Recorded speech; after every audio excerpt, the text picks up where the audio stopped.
sufrimiento que tienen. Bueno, nos vamos a hablar con un pedazo de profesional, colega tuyo. Sí. Colega tuyo, psicólogo también.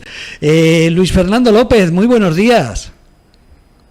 José Manuel. Hola, buenos días. ¿Qué tal? Igualmente. De veros y de escucharos. Eso, de escucharnos. Esta es tu casa. Faltan mucha gente que ha colaborado con nosotros hoy y que tendrían que estar, pero no tenemos más que 4 horas. Pero Luis Fernando siempre de estas personas, este psicólogo, que cuando viene, aparte de que hablar de su libro, que aparte de que es escritor, Peajes Emocionales, que lo recomendamos, Peajes Emocionales, Luis Fernando López, pues es una de las personas que junto con otra compañera más han trabajado en la prevención del suicidio a nivel de colegios, a nivel de gente joven, pero sobre todo íbamos a hablar de las redes sociales. Sí. ¿Te parece, Junivel, que tú recibes llamadas es importante en el teléfono contra el suicidio, el 911-385-385?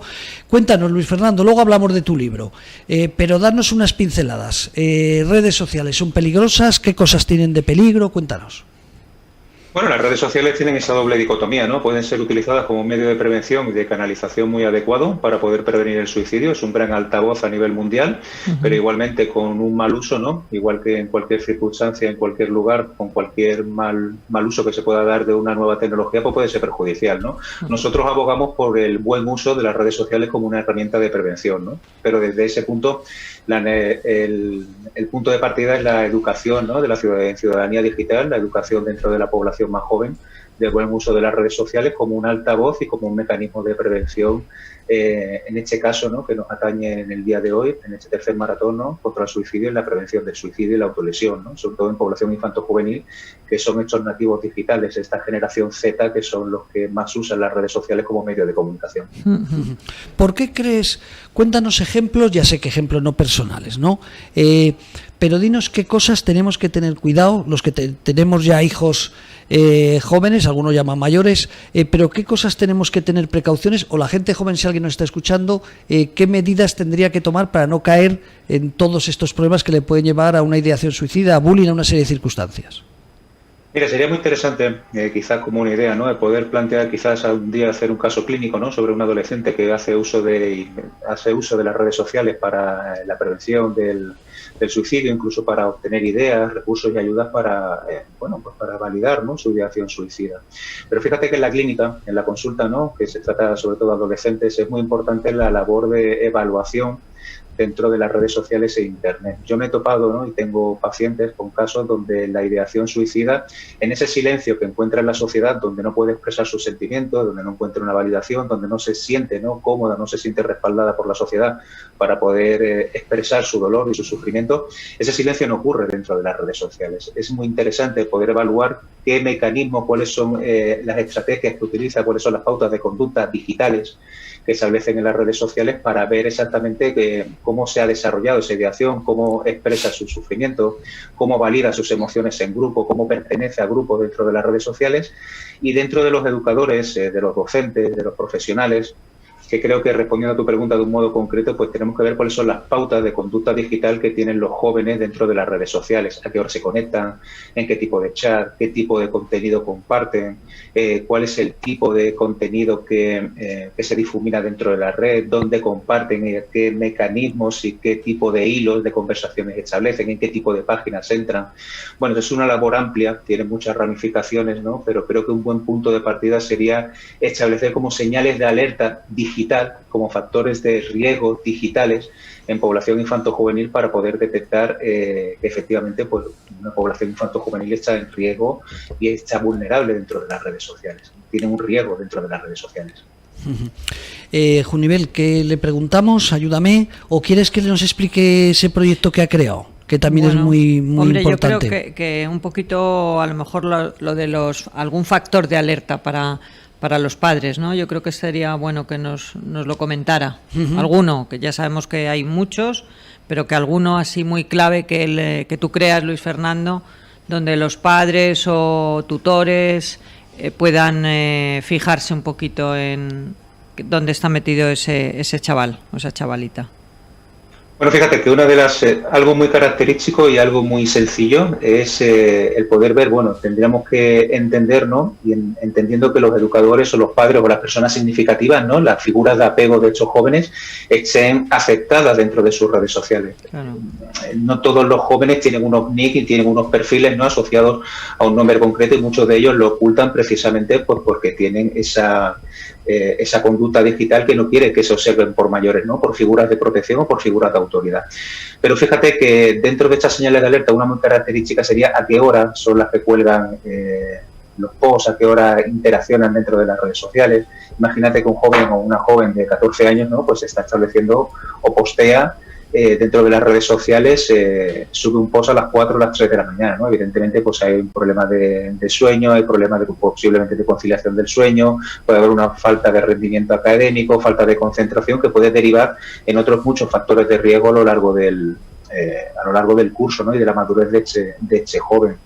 También qué tipo de sitios son los que entran dentro de las redes sociales, qué tipo de películas, qué tipo de series, qué tipo de música es la que escucha. Imagínate, por ejemplo, una joven que está muy vinculada a, por ejemplo, a la serie 13 razones, a la serie de bullying, a series donde los trastornos de la conducta alimentaria son los protagonistas, donde entra dentro de las páginas web en los historiales de búsqueda de sus ordenadores, donde está observando mecanismos o herramientas en las cuales se puede establecer purgas, en las cuales puede establecerse purgas alimentarias, extenuación del ejercicio físico para bajar de peso, donde está encontrando cómo ocultar determinadas señales o está simplemente buscando información de cómo ocultar o cómo solventar dificultades de tipo abuso, de tipo bullying, de cómo puede obtener herramientas de cómo enfrentarse, de ser asertivos.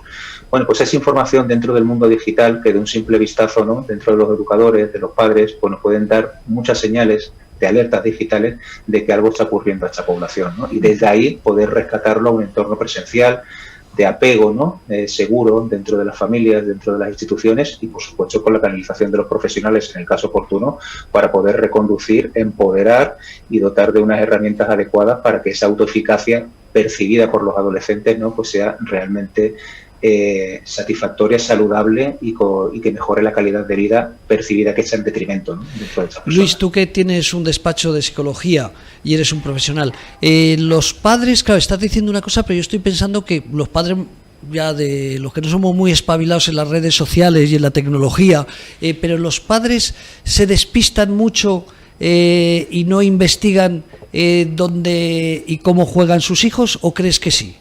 Desde tu experiencia, oye, eres un psicólogo entre no sé cuántos miles que hay, ¿no? Pero eres un buen psicólogo y un gran profesional. ¿Pero crees que los padres no estamos pendientes de lo que hacen nuestros hijos, o sí? Yo creo que los padres están pendientes de lo que le ocurre a sus hijos. Yo creo que ningún padre, ¿no?, saludable, ninguna madre saludable quiere que sus hijos sufran, ¿no?, y quiere que lo estén ocurriendo más. Lo que ocurre es que la dinámica social en la que nos encontramos, pues evidentemente nos detrae mucho de lo que es una figura educativa muy presente, ¿no?, en la educación de nuestros hijos, ¿no? Entonces la educación parece que se ha derivado o ha mutado, ¿no?, y se ha delegado muchas veces en las redes sociales, en los medios de comunicación. Sí es cierto que los padres no es que no estén pendientes de sus hijos, pero realmente los adolescentes, la población infantil, oculta mucho sus rastros digitales. No quieren que sepan dónde entran, no quieren que sepan dónde se comunican, en qué tipo de grupos se establecen, no quieren que conozcan sus dinámicas, ¿no?, habituales, precisamente porque están protegiendo una parte de su vida que no quiere que se refleje en sociedad. En la clínica puedo hablar con los adolescentes y me cuentan dónde entran, qué es lo que hacen, y establecemos las sesiones familiares, ¿no?, para poder reconducir, ¿no?, en esa figura de apego que el joven ha vinculado a las redes sociales, poder rescatar esa vinculación dentro del apego familiar, para poder rescatar la dinámica familiar. Los padres se sorprenden mucho y muchos se asustan, ¿no?, de cuáles son las figuras y dónde se encuentran y cuáles son las figuras de relación que establecen los jóvenes en las redes sociales. Pero es importante que ellos conozcan el dolor y el sufrimiento que sus hijos, que sus hijas vuelcan en las redes sociales, para poder rescatarlos a un apego familiar, ¿no?, seguro, donde se pueda reconstruir ese dolor donde se origina, ¿no?, que muchas veces es en la familia y en la sociedad, ¿no? Las redes sociales puede ser un medio de canalización, de evaluación, puede ser un medio preventivo, pero la reconducción a entornos presenciales, ¿no?, las figuras tradicionales de apego deben ser reconducidas. Los padres, en esencia, no es que no estén interesados, están muy interesados. lo que ocurre es que hay mucho desconocimiento todavía, ¿no? Hay mucho analfabetismo digital todavía en una población que debe de adecuarse, que debe adaptarse a las nuevas tecnologías, a esta nueva ciudadanía digital que nos ha venido impuesta de una forma muy, muy rápida. Se asustan, muchos no dan credibilidad a lo que se vuelca en las sesiones familiares, hasta que no lo escuchan de sus propios hijos, de sus propias hijas, no terminan de creer, ¿no?, que eso está ocurriendo. Cuando se les plantea que un adolescente puede tener ideaciones suicidas, que las vuelca en la red, que está buscando medios para suicidarse, que entra en páginas en las cuales se puede establecer purgas, en las cuales se autolesiona, suben fotografías de autolesiones, muchas se ocultan. Muchos no son conscientes, ¿no?, del sufrimiento que tienen sus hijos hasta que ellos mismos lo vuelcan dentro de las sesiones familiares, lo expresan dentro de las sesiones familiares. Hay una labor importante. Perdón que te un matiz. O sea, ocurre que muchas veces la propia familia no sabemos el sufrimiento el que tenemos al lado. Los chavales, exactamente. Exactamente. Se puede intuir, ¿no? Se puede intuir que puede haber dificultades, que el joven tiene dificultades, un bajo rendimiento académico, muchos se confunden con un bajo rendimiento académico, una falta de concentración, un mal comportamiento, ¿no?, dentro de los adolescentes. Fíjate que la depresión infanto-juvenil es muy diferente a la de los adultos, ¿no? Se expresa de una forma conductual muy diferente, ¿no? Se puede entender que puede ser pues una figura desafiante, que está desafiando la autoridad, pero la base, muchas veces, de ese comportamiento que los adultos no entendemos, puede venir sobre una base, ¿no?, de sufrimiento y de dolor que no está entendido ni canalizado por los adultos, ¿no? Entonces, rescatar ese dolor, ese sufrimiento y esa dificultad desde el adulto es aportarle herramientas a ese joven, a esa joven, para que pueda desarrollar las capacidades suficientes para aliviar su dolor, su sufrimiento dentro de una sociedad que es donde se genera, ¿no? Tú, Luis Fernando, estás teniendo ahora con esto de la pandemia más consultas de chavales que también están pensando en el suicidio, que han hecho a lo mejor algún intento, como sí, dice también sí, la Fundación ANAR. Sí. Sí, sobre todo adolescentes, ¿no? Entre 14 y 17 años aproximadamente son los que quizás de un modo más intenso, con mayor frecuencia, están sufriendo una desesperanza muy presente diaria. Es decir, tienen una desesperanza, una visión del futuro un tanto incierta, una capacidad una capacidad personal para resolver los problemas muy limitada. Su mundo ha cambiado completamente. Sí, claro, para nosotros, para los adultos ha cambiado, y para ellos más. Un adolescente de entre 14 y 17 años donde su mundo se ha vuelto del revés, ¿no? Donde está en casa, donde puede ver a sus amigos, donde las comunicaciones, afortunadamente, ellos están acostumbrados al medio digital, pero limitar y constreñir tanto su libertad de movimiento, su maduración, sus relaciones interpersonales de apego, les está afectando mucho, ¿no? Sumado a los posibles y previsibles problemas que pueda haber dentro de la casa, dentro de las figuras familiares, sí, paternas, ¿no? La falta de economía, la precariedad laboral, posibles duelos dentro de la familia no resueltos que se hayan producido por la muerte, por la pandemia. Estamos en un momento realmente complicado para ser adolescente, ¿no? Y tenemos que entender y apoyar este momento que están viviendo, ¿no? Porque realmente, y es especialmente duro para ellos. Hemos comentado con una diputada de aquí de la Comunidad de Madrid al principio sobre el futuro, lo que puede pasar con la salud mental, la preocupación que tenemos que tener con la salud mental a raíz del tema de la pandemia. Tú también, como muchos psiquiatras y otros psicólogos, colegas tuyos, opinas que tenemos que estar preparados para esta nueva oleada, no solamente del COVID, sino otra pandemia que va a ser la depresión, que va a ser el estar irritado con el mundo, el tener problemas de ansiedad. Cuéntanos, Luis. Yo creo que es algo que para los profesionales que nos dedicamos a la salud mental es algo que tenemos presente desde hace ya algún tiempo, ¿no? Viendo la deriva que está tomando la pandemia, ¿no? El transcurso que está tomando, ¿no? Y las perspectivas futuras que se van a desarrollar a raíz de esta pandemia. Vamos a tener un gran problema de salud mental, no tanto en el sentido de la capacidad para poder canalizar ese sufrimiento, sino como los medios materiales y humanos necesarios para poder sostener esta oleada de problemas y dificultades de salud mental que va a encontrar la población. Problemas de trastorno de estrés agudo, que mal resueltos se puedan desarrollar en trastornos de estrés postraumático, sobre todo en profesionales sanitarios, problemas de depresión, trastornos generales de ansiedad, los problemas de trastornos obsesivos compulsivos que pueden verse agravados con los rituales de limpieza que tenemos que desarrollar para poder evitar fuentes de contagio, Bueno, pues fíjate que, y además sumado también a todos los problemas de salud mental que ya venían antes de la pandemia, ¿no? Y que efectivamente se han agravado, ¿no? A raíz de la falta de recursos materiales y humanos que tenemos para poder abordar de un modo útil, de un modo eficaz, ¿no? Pues todos los pues todas las personas que necesitan de un acompañamiento terapéutico continuo, bueno, pues sanitario y adecuado.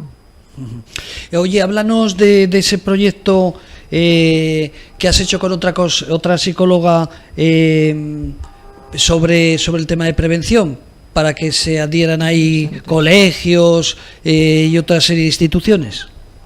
Bueno, pues nuestro proyecto, que lo llevo con mi compañera de doctorado, Eva María Carretero, es un proyecto, el proyecto ISNIS, que está adscrito, ¿no?, al programa de doctorado de Psicología de Salud de la UNED, y precisamente lo que tratamos es de ver cuál es la influencia que las redes sociales, que Internet, que las nuevas tecnologías pueden tener en la conducta suicida, ¿no? Cuál es esa influencia que pueden tener las nuevas tecnologías en la ideación suicida, en la planificación suicida, en las autolesiones, en cómo las redes sociales pueden influir de un modo preventivo o pueden influir de un modo promotor lo que es la figura del cibersuicidio, la figura del suicidio favorecido por las redes sociales. Nosotros intentamos, a través de mecanismos hemos establecido pues muchos cuestionarios, hemos recogido mucha muestra durante todo este año y el pasado, donde poder evaluar cuáles son las pautas de conducta digitales que mantienen la población infanto-juvenil y adultos jóvenes en población universitaria en las redes sociales. Y los resultados que estamos obteniendo, que precisamente estamos desarrollando artículos para poder ser publicados en revistas científicas, pues nos van a dar un detalle de cuáles son las pautas de conducta digitales que mantienen hechos nativos digitales en las redes sociales, y realmente va a ser sorprendente los resultados que vamos a obtener para poder poner un poco de conciencia y poner el foco de atención sobre la necesidad de prevención en las redes sociales en un problema de tal calado y de atención y mirada pública como es el suicidio. Oye, y vamos a hablar de su libro, ¿no? Que se vea claro, que es que, aparte de ser un gran psicólogo y que tiene mucha experiencia profesional, no sé si tenemos por ahí el libro. ¿Lo tenemos? Colin, ¿cómo está Diego? Diego se sube, da igual que estemos 3 horas que 10, él está ahí. Tú no lo estás, un gran profesional. Tú no lo estás viendo, Luis Fernando López, no lo estás viendo en pantalla, pero sí nuestros oyentes y videntes que lo están viendo, que es Peajes Emocionales, Luis Fernando López Martínez. Peajes Emocionales, un viaje a tu interior. Cuéntanos en los 5 minutos que nos quedan, ¿por qué tenemos que recomendar que la gente vaya a comprar ese libro? Que quede claro que no nos llevamos nada, ni comisión, ni nada, ¿no? Pero a los profesionales que hacen buenos libros hay que darles visibilidad. ¿Qué vamos a encontrar si alguien compra ese libro, Peajes Emocionales, un viaje a tu interior, de Luis Fernando López Martínez? Bueno, ese fue el primer libro que escribí. Ese fue el primer libro que lo escribí hace un par de años, ¿no? El nuevo es El duelo, autolesión y conducta suicida, desafíos de la era digital. Y Peajes Emocionales, bueno, pues es un poco de trabajar, ¿no?, sobre cómo trabajé con mis pacientes determinados problemas que ocurrían en la consulta, ¿no?, como son depresión, como pueden ser problemas dentro del ámbito familiar, problemas de pareja, bueno, pues problemas de cómo se resolvieron, de cómo traspasamos peajes dentro de la propia consulta, y no únicamente como una serie de guías, ¿no?, de cómo se trabajan determinados problemas, para hacer preguntas, de cómo se pueden preguntar las personas que sufren este tipo de problemáticas, de cómo pueden ir resolviendo, cuáles son las preguntas que se pueden ir haciendo para ir desanudando, ¿no?, el nudo en el que se encuentran a veces.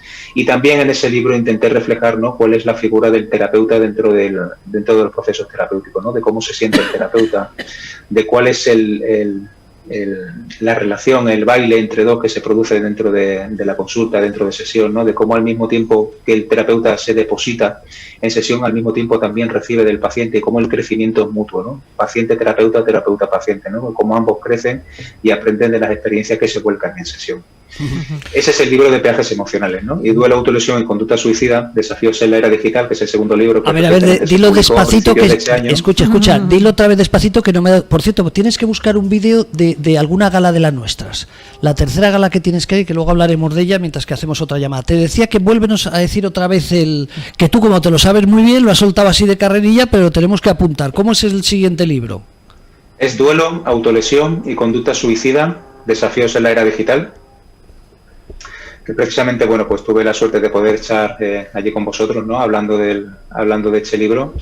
Y bueno, pues precisamente es reflejar, ¿no?, lo que aquí estamos hablando, ¿no?, la necesidad de una mirada y una atención pública a la conducta suicida, pero también una mirada y atención pública de una forma muy predominante, de una forma muy esencial, a cuál es la influencia que las redes sociales e Internet mantienen en la conducta suicida, mantienen el suicidio y la autolesión. Y es un poco, he querido reflejar no como una guía ni un manual, ¿no?, escapa del propósito del libro, pero sí como un punto de atención de la necesidad de trabajo, de trabajo que se tiene que realizar dentro de las nuevas tecnologías para apoyar a la prevención del suicidio dentro de otros medios más tradicionales, ¿no? O sea que todo lo que nos ha estado explicando y mucho más vamos a tener referencia en este libro, que lo tenemos por ahí firmado. Sí. Pero yo, fíjate, me había metido con lo de peajes emocionales, porque recuerdo que, por cierto, los libros los presenta en el Colegio de Psicólogos. Lo digo que si alguien piensa que este es un escritor que no tiene ni idea casi de lo que dice, ni mucho menos, ¿no? Tiene el respaldo de todos los psicólogos que no solamente le apoyan, sino que encima le ceden sus instalaciones para que presente los libros.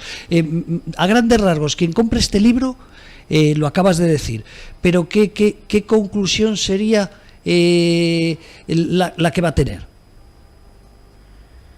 Bueno, pues de la autolesión y conducta suicida, las conclusiones son de poner el punto de atención de la importante mirada que se tiene que tener para docentes, profesionales e instituciones en una atención de prevención primaria dentro de las redes sociales.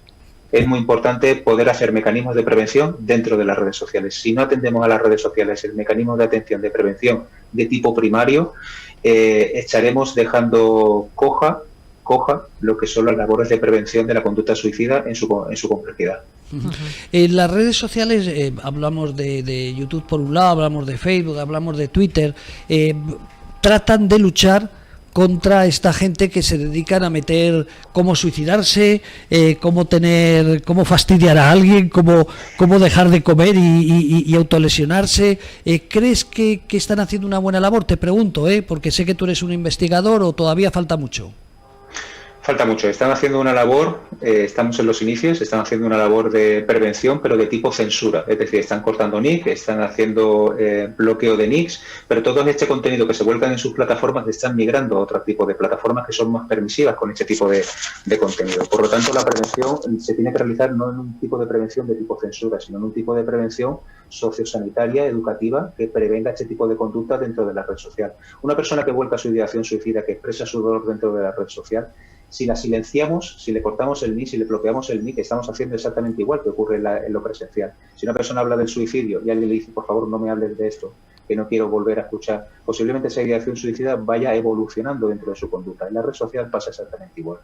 Una persona que no puede volcar su ideación, que no puede mostrar o expresar su dolor en la red social, mutará y evolucionará hacia otras redes sociales que sean permisivas con este contenido. Por lo tanto, la prevención se tiene que realizar dentro de una función social, sanitaria, educativa y digital, no con una prevención de tipo censura. Perfecto. Bueno, como a todos, un placer, un placer, Luis Fernando. Vamos a hacer, de verdad, un placer. Muchísimas gracias por participar, muchísimas gracias porque hayas